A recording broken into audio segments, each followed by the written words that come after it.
Well, what happened in Haiti the other day is an unfortunate event.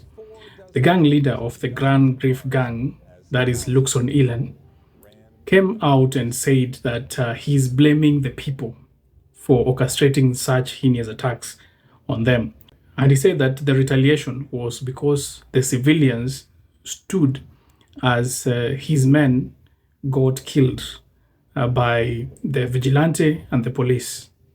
Well, I want to just keep you up to speed of what was happening in Haiti and what usually happens with these gangs. They take advantage of the fact that there is a lapse in security in Haiti, that the police are not working as per, and they use that gap to benefit themselves. So, what happened in this situation was that this gang used to take tolls from highways, and they were taking advantage, as I said earlier, of the people who don't have enough security from their state. So what they were usually doing is that they would stop vehicles to take some charges for just passing through some territory where they control, and the people were fed up with this kind of a behavior. And in Haiti, because of these many gangs and the suffering that these gangs are making people to go through, there are some vigilante groups that have popped up from different areas to try and stop these gangs. And these vigilante groups are as lethal as they can be because they don't want to negotiate with anyone when it comes to allegations that someone is involved in gang violence or in some other way related to gangs. They outright just finish you off there and then. So this leader said that he was angry because the people, the civilians of that area, did not support his gang members as they usually took tolls from the vehicles that were passing there. So he gave that as the reason as to why he took the step to end the lives of more than 70 people, including innocent children. Including innocent children. I mean, okay. So basically, Luckson Elan is saying that he needs to continue to oppress these people so that they can give the gang the monies they want and so that they can enrich themselves at the expense of the people. Well, the gangs did not meet so much resistance as they continued to do whatever they were doing on Thursday morning, because it was on a Thursday morning and they just went into the neighborhood and started going door by door, just ending the lives of the people in that neighborhood, merely because of some useless reason that he had. And he continued to do that even as people started running and started fleeing. The gang members just opened fire on people who were even trying to save their dear lives. So that is the sad situation that happened in that area. And one may ask, where were the police? The police did not engage.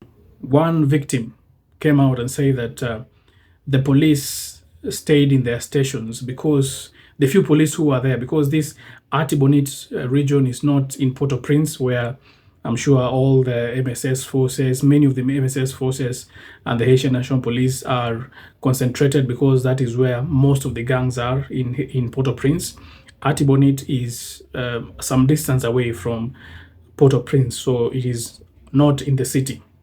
So the response of the police depended on the local police officers, and these local police officers did not respond because, as per one victim said, they knew that if they would come out to try and respond, they will be overpowered by the kind of weapons and the number of these gang members. Well, the total number of the gang members of this Grand Grief gang is 100.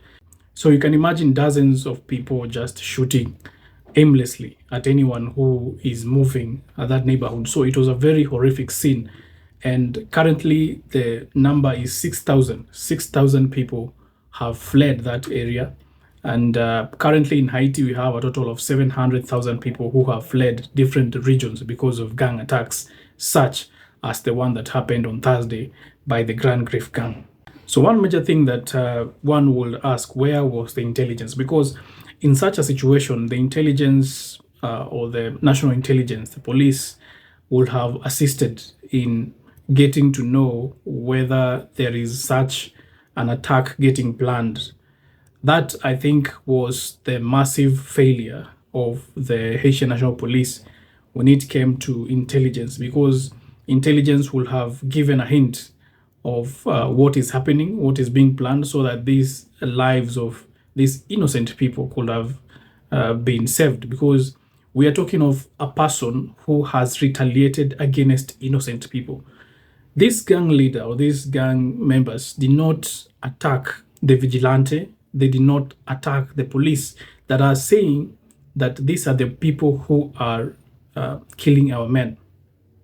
This gang leader chose to attack innocent civilians just to send a message. It gives you a picture of the value of these gang members and gang leaders, the value that they have on human life, which is very sad, because if someone can just decide to end the lives of a young child just because they want to pass a message, it is very, very unfortunate. And my heart goes out to all the families and all the people who have been injured, that may they find solace and may they have quick recovery from the wounds that they have gotten from this senseless attack from this gang leader, because it is something that one would really not even imagine that it can happen, but it did happen. And that is the situation that Haiti is finding itself in, when we are talking about a few people having guns and there is a low security in the country, and people are just at the mercies of whoever will be stronger in a particular region. And this also gives the perspective of Jimmy Cherizier, that is aka Barbecue, did the same thing, where he ordered his men to start burning houses, ending the lives of 70, 80 people. So that is the situation that we have in Haiti. And as we always say, it is a bit senseless for someone to try and defend such acts from these people.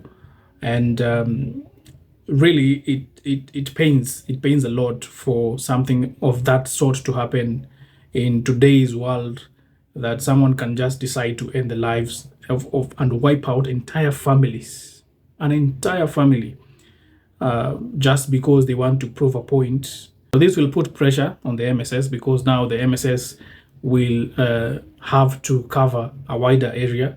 Right now, we know that there are about 400 police officers in Haiti from the MSS, and they will have to cover now to pacify these regions, to make sure that security has been reinstated, and to start chasing after these gang leaders that we are seeing are causing mayhem in Haiti.